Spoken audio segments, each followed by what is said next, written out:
Olá, turma do bem? Boa noite, tudo bem? Sejam todos bem-vindos a mais uma palestra do nosso ciclo especial de palestra do mês de agosto, com temas todos voltados para o tempo principal da nossa confraternização da Juventude Espírita Leopoldo Machado, a Congelém, que esse ano teve o tema Quero Me Curar de Mim. Mas antes, nós vamos ter a participação especial de uma turma bacana, a Geal, lá de Ilhéus, mandando pra gente uma composição que foi feita exclusivamente para o evento esse ano. Vamos apreciar? Vem, Geal!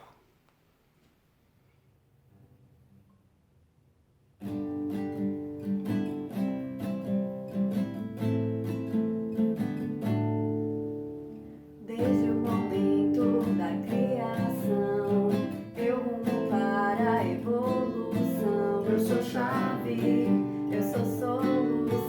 Eu sou chave, eu sou solução. Os caminhos que escolhi, afastei-me desse amor.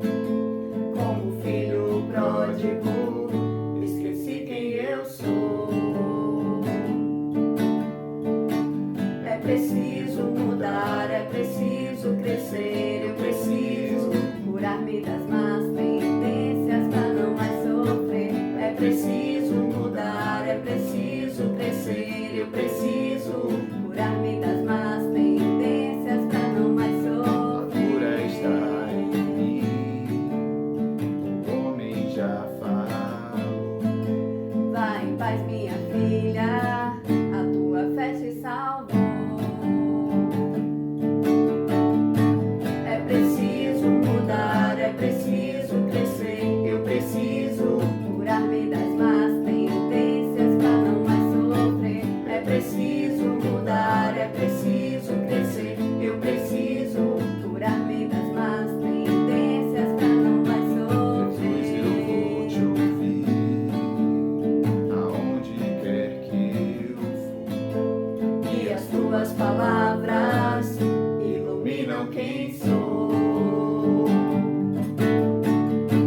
É preciso mudar, é preciso crescer, eu preciso curar-me das más tendências pra não mais sofrer. É preciso mudar, é preciso crescer, eu preciso curar-me das más tendências pra não mais sofrer.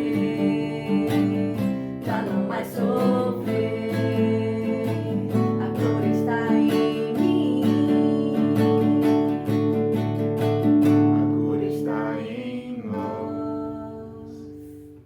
Que bacana, hein? Que composição, que letra massa, reflexão maravilhosa, essa música assim trazida exclusivamente, que foi utilizada também no material, né, pedagógico, nas atividades dessa nossa confraternização de jovens que aconteceu no final de semana passado. Então, que Deus abençoe a todos vocês, a Geal, e vamos dar continuidade aqui aos nossos trabalhos, fazendo a leitura aqui de uma página do livro Diretriz para uma Vida Feliz, Marco Prisco, através do nosso querido amigo e irmão Divaldo Pereira Franco, que nos traz a seguinte mensagem.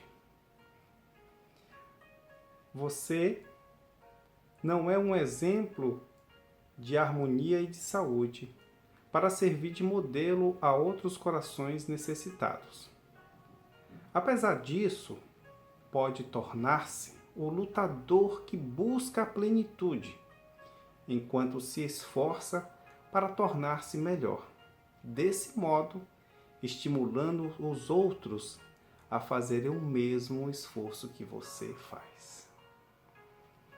Então, que possamos todos nós, ciente dessa possibilidade de construção de um ser melhor dentro de todos nós, possamos falar ao nosso Mestre Jesus da seguinte forma: agradecemos-te, Senhor, pelo dom da vida, pela oportunidade da reencarnação, pela oportunidade de termos essas informações, essas diretrizes que chegam até nós, estimulando-nos, fortalecendo-nos, encorajando-nos a buscar a nossa melhoria interior.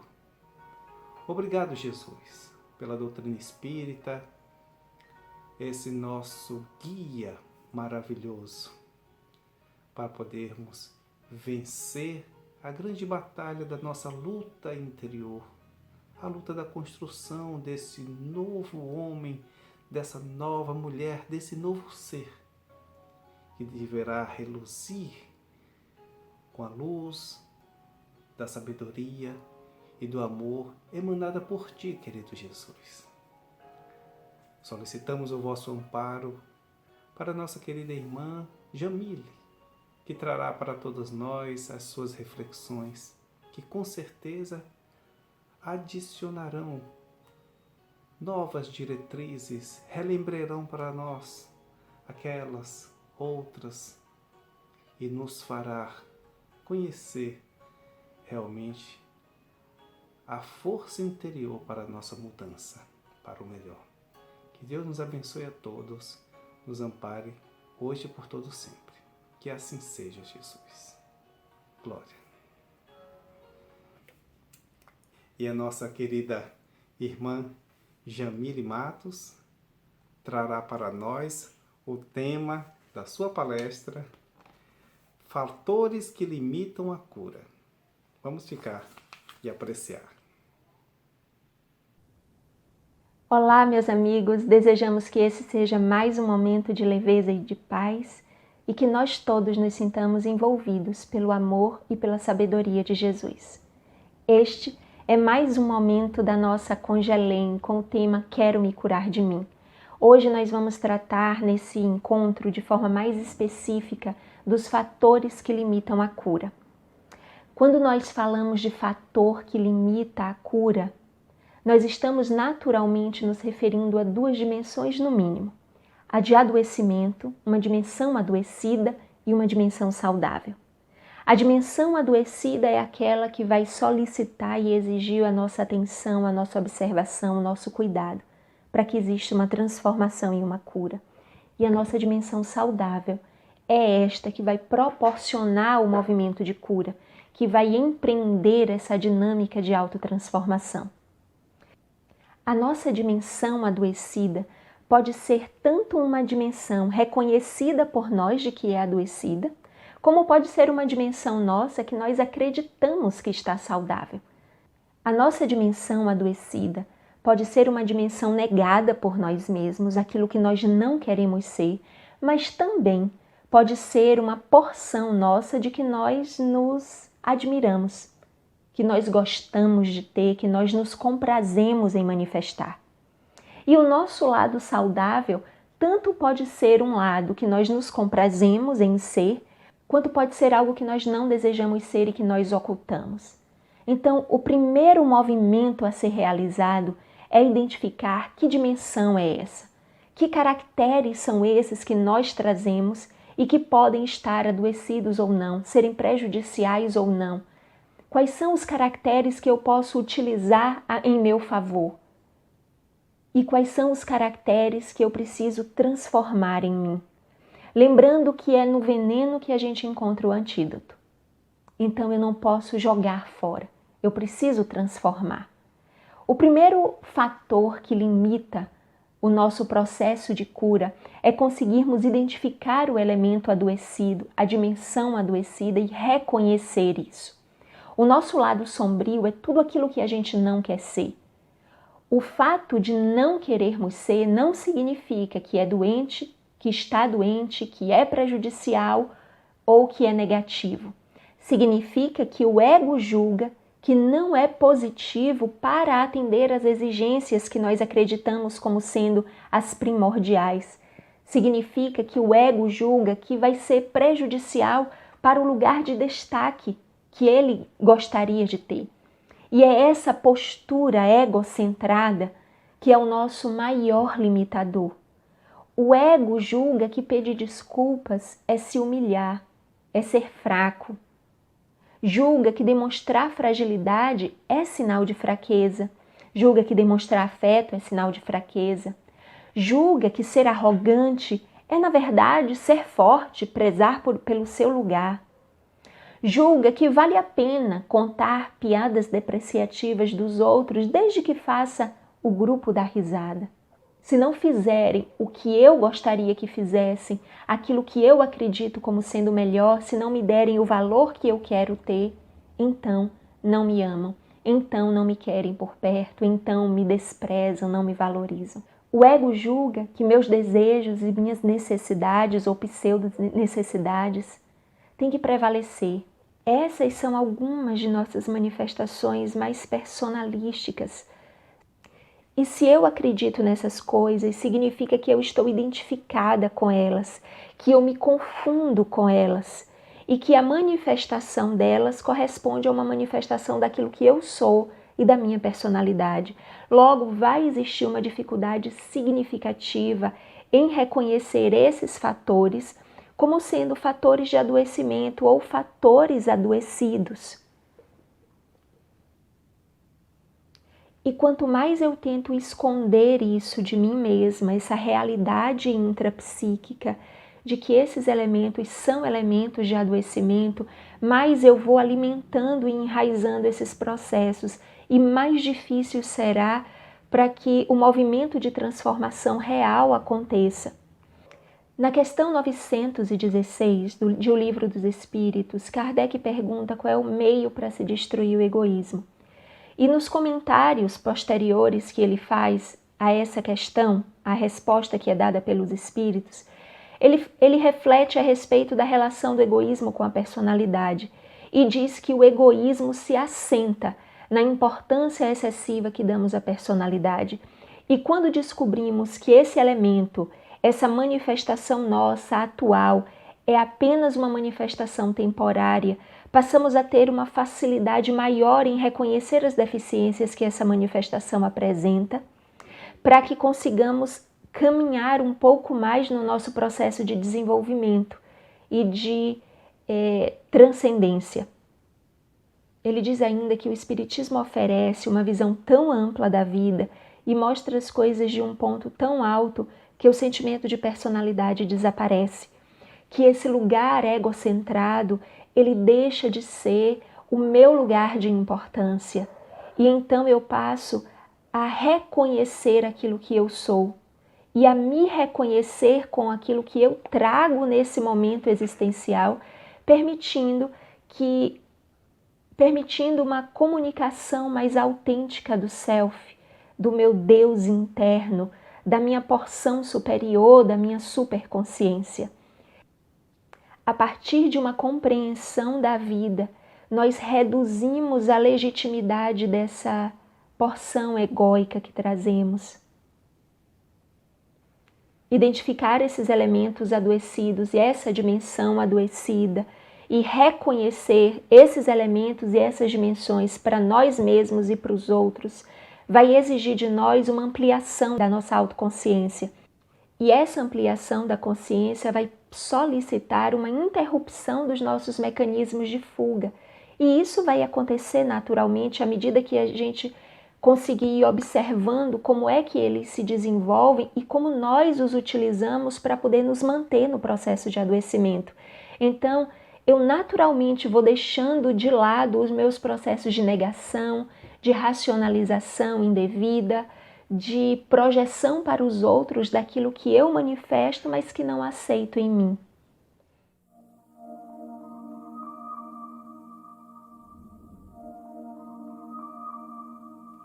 Kardec traz ainda nessa questão 916 de O Livro dos Espíritos que o egoísmo precisa ser combatido por nós como uma questão epidêmica.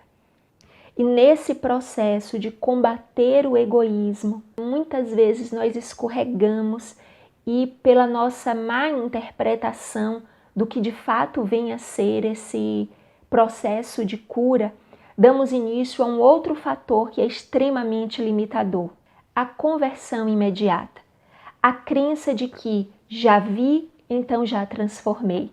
Já vi, já identifiquei que isso está adoecido, modifiquei comportamentos, alterei elementos na minha dinâmica de vida, então já me transformei. A conversão já se deu.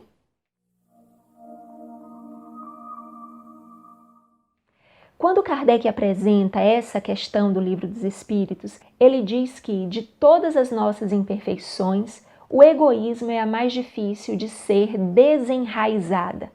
Ela é a mais difícil de ser desenraizada porque todas as demais provêm dela. Então, qualquer imperfeição, qualquer característica adoecida nossa que for alimentada ao longo de todas as nossas existências, ela alimenta também essa nossa manifestação egocentrada. Então, por que ela está mais enraizada? Porque ela tem ramificação em uma série de manifestações nossas. O tronco dessa árvore é grosso, não basta uma poda para que a transformação se aconteça. O processo de transformação ele é muito mais íntimo. O processo de transformação é uma etapa mais à frente do autoconhecimento. Ela não se dá a partir do momento em que eu identifico e que eu decido simplesmente encerrar com a ferida. A ferida não se encerra a partir do momento em que eu olho para ela. Quando eu olho para ela, eu inicio o processo de cuidado. Imaginemos uma ferida que está aberta há milênios. Eu não vou conseguir transformar em uma semana, em um mês. E às vezes eu não vou conseguir transformar em um ano, nem em 10.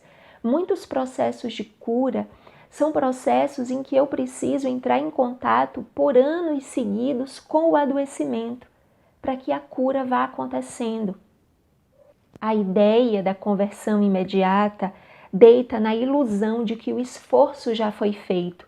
Aquilo que precisávamos empreender para a transformação já foi empreendido, já foi realizada a transformação que desejamos e com isso nós negamos o processo de transformação.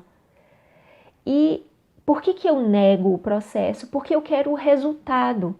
Se eu quero o resultado, viver o processo significa entrar em contato com essa manifestação adoecida constantemente até que a transformação de fato aconteça.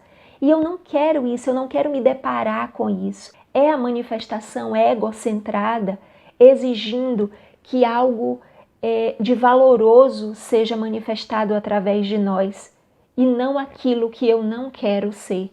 Então continuamos mantendo o mesmo processo, criamos a ilusão de que transcendemos, mas continuamos vivendo a mesma negação da nossa humanidade.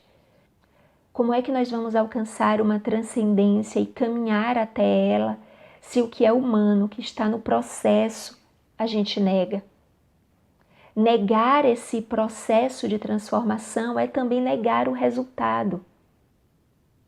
E essa ideia da conversão imediata, ela é muito fomentada pela ideia equivocada que nós construímos diante da história de Paulo de Tarso.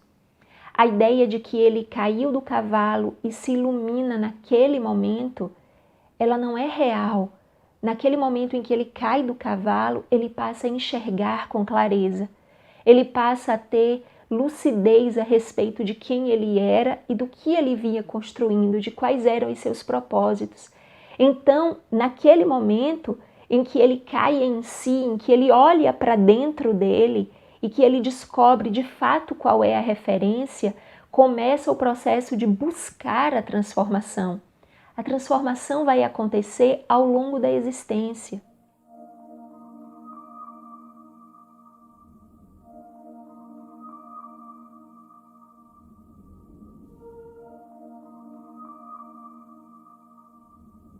Então, é processo.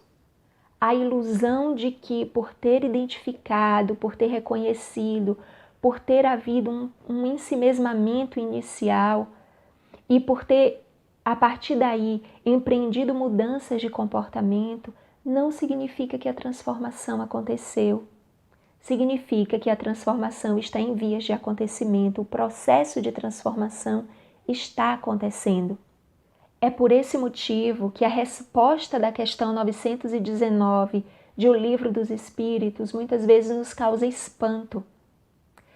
Espanto quando a gente consegue ler de fato o que está escrito ali. Kardec pergunta assim à espiritualidade: poderia sempre o homem, pelos seus esforços, vencer suas más inclinações? E os espíritos que auxiliam na codificação respondem: sim, e frequentemente fazendo esforços muito insignificantes. O que lhe falta é vontade.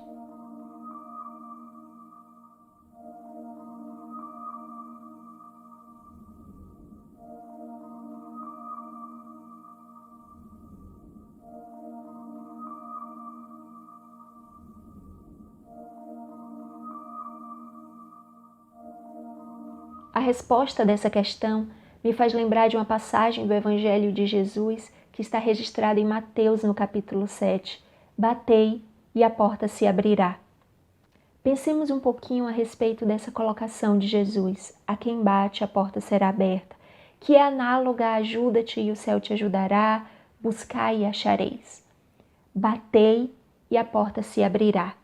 Bater é uma ação voluntária, é uma ação que exige esforço, é um movimento, um emprego de uma energia nossa. A porta ser aberta é a ajuda, é o esclarecimento que vem. Abrir-se a porta não nos faz pessoas iluminadas. Quando a porta se abre, as nossas questões intrapsíquicas, enraizadas e construídas ao longo de muitas existências, não são arrancadas de dentro de nós. A porta abrir significa que nós podemos entrar. E entrar é um esforço continuado, caminhar para dentro, movimentar-se para dentro da porta. É realizar esse caminho de transformação. Bater e a porta se abrirá. A partir do momento em que ela se abre, eu preciso então permanecer no esforço para que a minha entrada se dê, para que uma entrada real aconteça, para que eu saiba o que existe para além da porta, para que eu me perceba nesse trânsito, para que eu me transforme nesse trânsito. Se criamos a ilusão de uma iluminação a partir do momento em que a porta se abre, estamos desconsiderando toda a continuidade da realização. Estamos admitindo esse processo da conversão imediata. Estamos aniquilando a possibilidade de esforço, a confirmação do nosso querer, que vai se dar na permanência da nossa ação.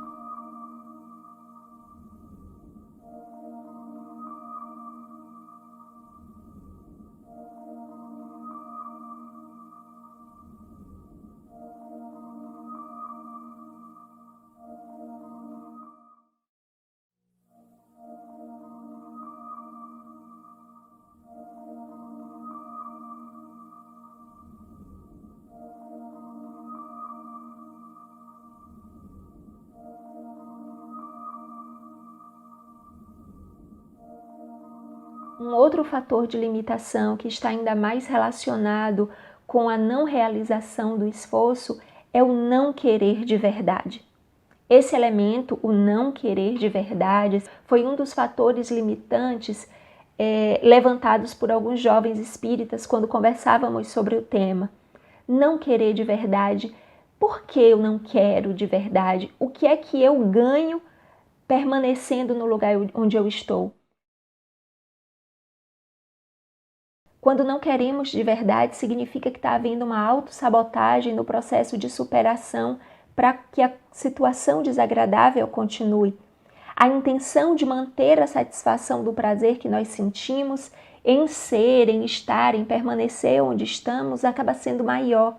É uma constante autotraição, é um constante autoengano.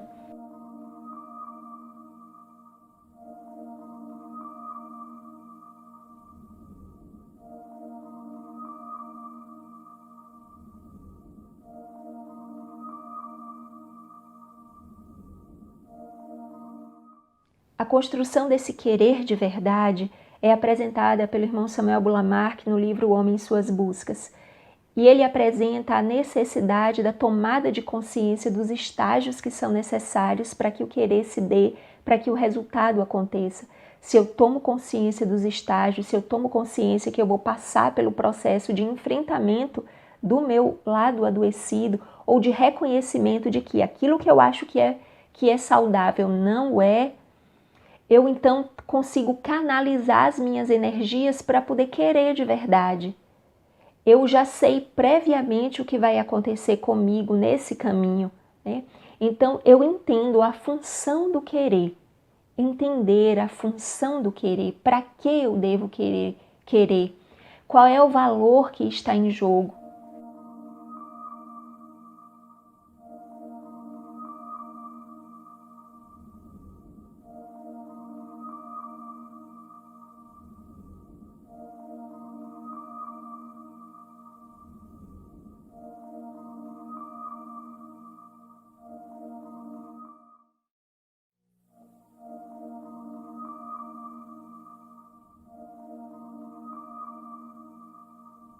Então, querer o que devo significa abandonar o que me dá prazer em alguma instância e aceitar alguma frustração com relação a isso.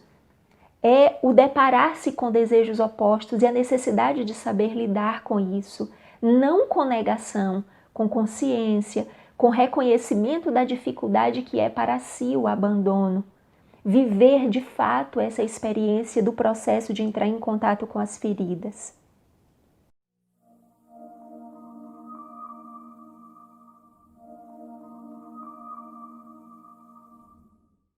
Esse fator do querer ou do não querer de verdade nos remete à questão 911 de O Livro dos Espíritos, quando Kardec questiona se não existem paixões que são de tal maneira tão vivas e tão irresistíveis que a vontade não é suficiente para superá-las. E os espíritos respondem que há muitas pessoas que dizem eu quero, mas essa vontade está apenas nos lábios. Elas querem, mas estão muito satisfeitas de não conseguir superar suas paixões, porque elas se comprazem com as consequências de sua própria inferioridade. Outros fatores que nós podemos elencar como sendo fatores que limitam o nosso processo de cura estão situados na crença do não merecimento da superação.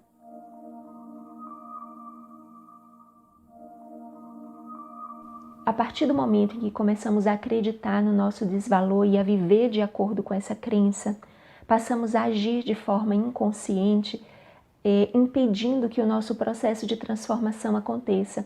Já que eu sou isso, já que eu não tenho isso, que eu não sou aquilo, então eu mereço viver determinada experiência de dificuldade. Isso dificulta bastante, principalmente quando vem somado com uma autoimagem e um autoconceito depreciativos. Essa autoimagem, esse autoconceito que são construídos também na crença daquilo que os outros nos dizem a respeito de nós mesmos. Esse é um outro fator limitador da nossa cura, um autoconceito e uma autoimagem depreciativas. Tanto a crença do não merecimento quanto a autoimagem depreciativa são sinalizadores de ausência de autoamor. Então, o desenvolvimento do autoamor tanto é o resultado de um processo de cura, quanto ele é o remédio que nós precisamos desenvolver ao longo do processo para que o processo se mantenha e tenha continuidade. A consciência atormentada pela culpa é um outro fator que limita o nosso processo de cura. A culpa vai passar a existir quando duas questões se deparam: aquilo que eu fiz e a consciência de que não deveria ter feito. Como não consegui conciliar e estabelecer uma relação libertadora e de auto-perdão, então eu passo a me culpar pelo que eu fiz. E aí, por me culpar, retorno para o primeiro ponto do não merecimento e acredito não merecer sair do estado de sofrimento, por identificar que com o sofrimento eu estou pagando pelo que foi feito. Somado a esse fator, nós encontramos a rigidez mental que não nos permite pensar com clareza a respeito das questões que estamos vivendo. Na rigidez mental, mantemos esse hábito, essa estrutura de estarmos sempre certos. Então, se eu acredito plenamente no meu desvalor e somo a isso um nível alto de rigidez mental, vai existir uma dificuldade muito maior de me desprender dessa crença de desvalor.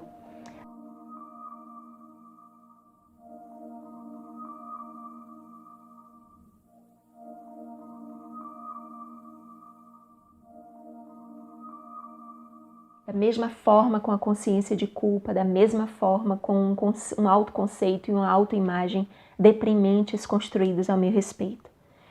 Existe uma necessidade de flexibilidade mental para que a gente consiga reorganizar os nossos conteúdos intrapsíquicos. Existe necessidade de reflexão diária e de se perceber dentro dessa totalidade, como Kardec nos traz na questão 916, como já nos referimos. Pensar em si a partir da totalidade da vida e não a partir da experiência única e pontual que estamos vivendo agora e que apresenta dificuldades específicas.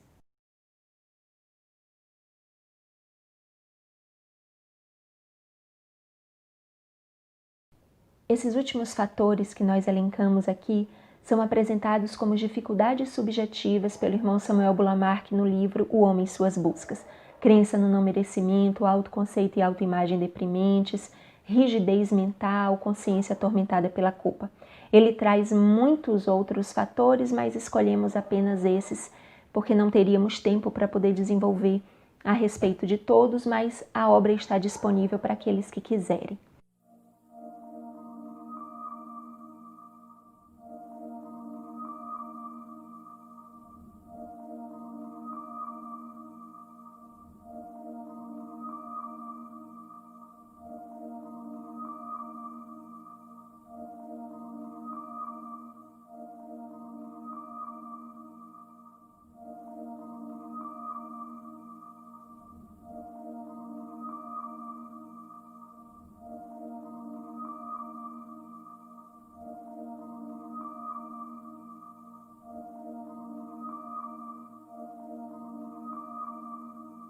Diante dos fatores que nos limitam, existe uma necessidade muito grande de que a gente busque ajuda, se percebemos que não estamos dando conta sozinhos.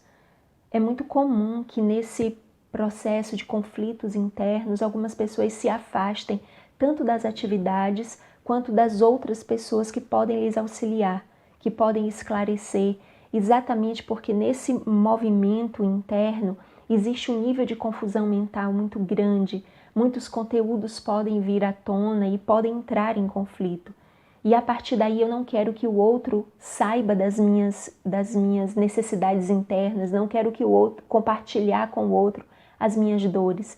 Só que é nesse processo de reconhecer para o outro, de solicitar, de se expor, que a gente também se cura daquilo que a gente traz. Se eu não tiver coragem de mostrar os meus defeitos, de que forma, de que jeito eu vou me curar de mim?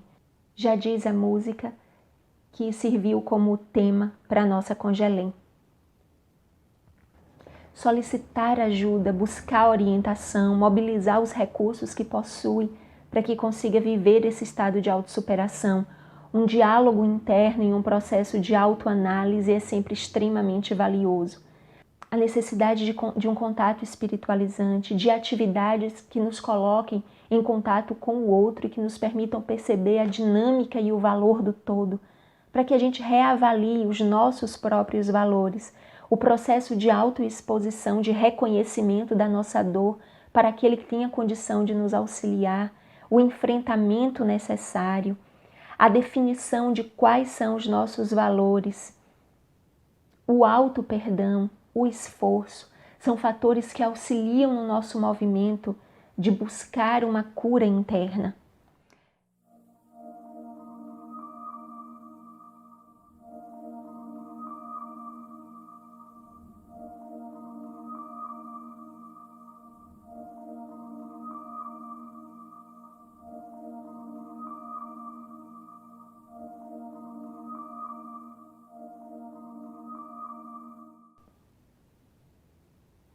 Os fatores que limitam a nossa cura podem ser muitos.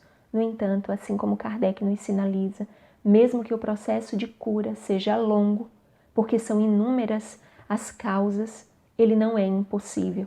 É preciso que exista tato, experiência e uma observação profunda. É preciso que nós busquemos o Evangelho como fonte de refazimento, para que não exista desistência no meio do caminho. Batei e a porta se abrirá, buscai e achareis. Onde estiver o teu tesouro, aí estará o teu coração. Vós sois deuses, podeis fazer o que eu faço e muito mais.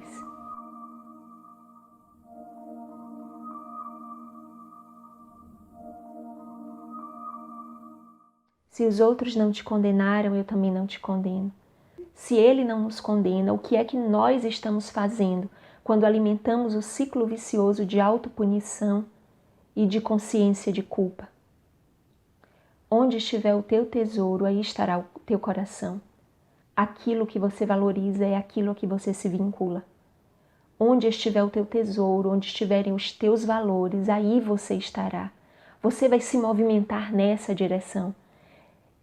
É uma simples orientação de que a gente deve rever os nossos valores, de que nós devemos rever aquilo que nos atrai, que nos angustia, que nos faz sofrer, que nos traz euforia, para identificarmos se de fato estamos depositando as nossas energias e os nossos valores no lugar certo, no lugar adequado, no lugar mais feliz, naquilo que verdadeiramente vai nos trazer o processo de reconstrução e de superação que nós desejamos.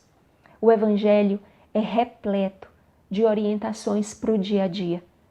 O Evangelho é repleto de construções sublimes que nos permitem um retorno para dentro de nós mesmos e um acolhimento conosco, sem querer fingir transformação, sem querer negar o que somos, sem querer dissimular o que está posto, mas com muita consciência daquilo que pretendemos ser, num movimento constante de autossuperação.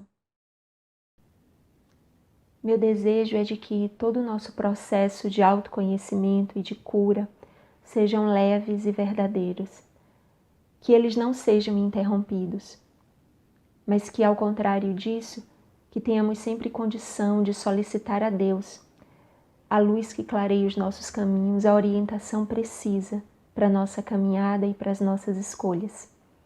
Que Jesus continue sendo o nosso farol, o nosso guia, o nosso modelo, a nossa bússola em todos os momentos da nossa vida, para que consigamos desenvolver em nós a arte de manejar os nossos caracteres, a fim de construir o nosso futuro luminoso.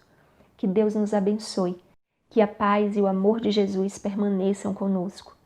Agradeço de todo o coração a organização da Congelem pelo convite. Agradeço a todos vocês que acompanharam o trabalho até aqui.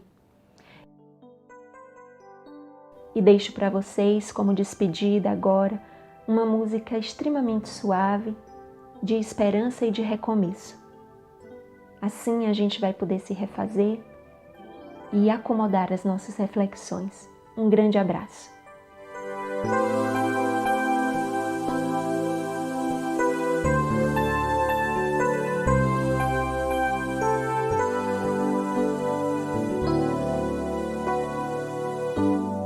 Preciso estar em oração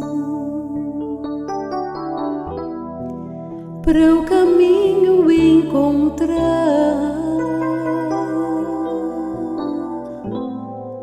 Parte das minhas angústias é não saber onde achar.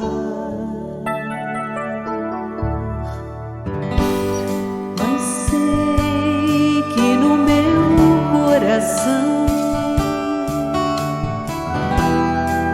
a felicidade está.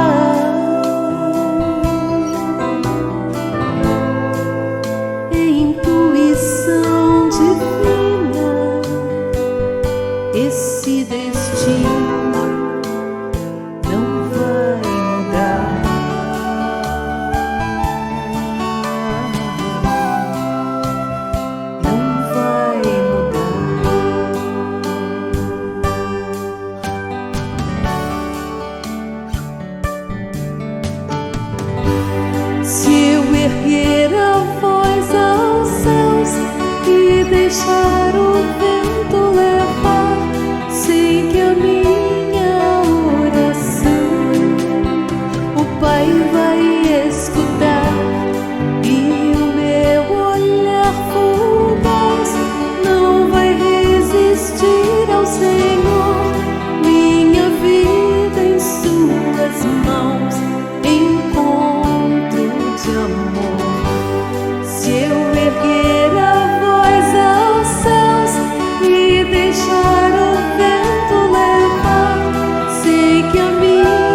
seria realmente maravilhosa essa reflexão que Jamile trouxe pra gente? Que bom! Gratidão, Jean. Você mora em nossos corações e não paga aluguel. Muito obrigado, viu? Que Deus te abençoe. Abençoe a cada um de vocês que estiveram conosco até aqui, que participaram do chat, que participaram de tudo, que mandaram seus nomes. Que Jesus Cristo abençoe. Mas não acabou tudo ainda não. Ainda temos a participação especial do nosso querido amigo Marcos Viana, trazendo para nós esse momento de reflexão final, como nossa prece musical. Que Deus abençoe a todos e semana que vem nos vemos.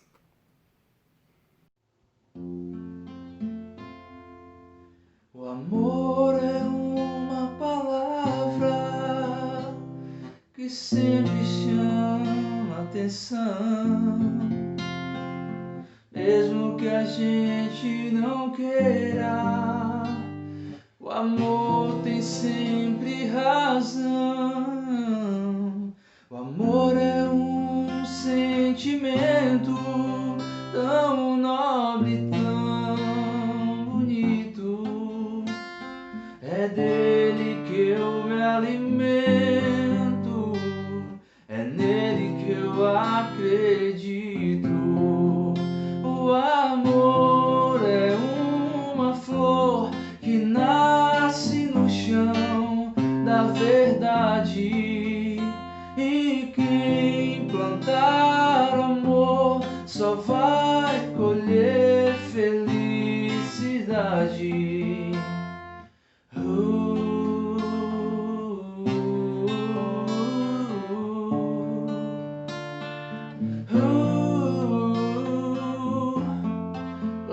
Plantar o amor.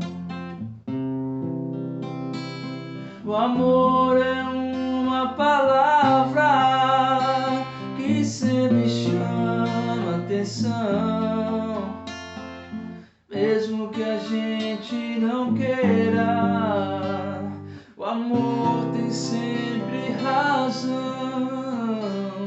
O amor é um sentimento tão nobre, tão bonito. É dele que eu me alimento, é nele que eu acredito. O amor é uma flor que nasce no chão da verdade, e quem plantar o amor só vai colher felicidade.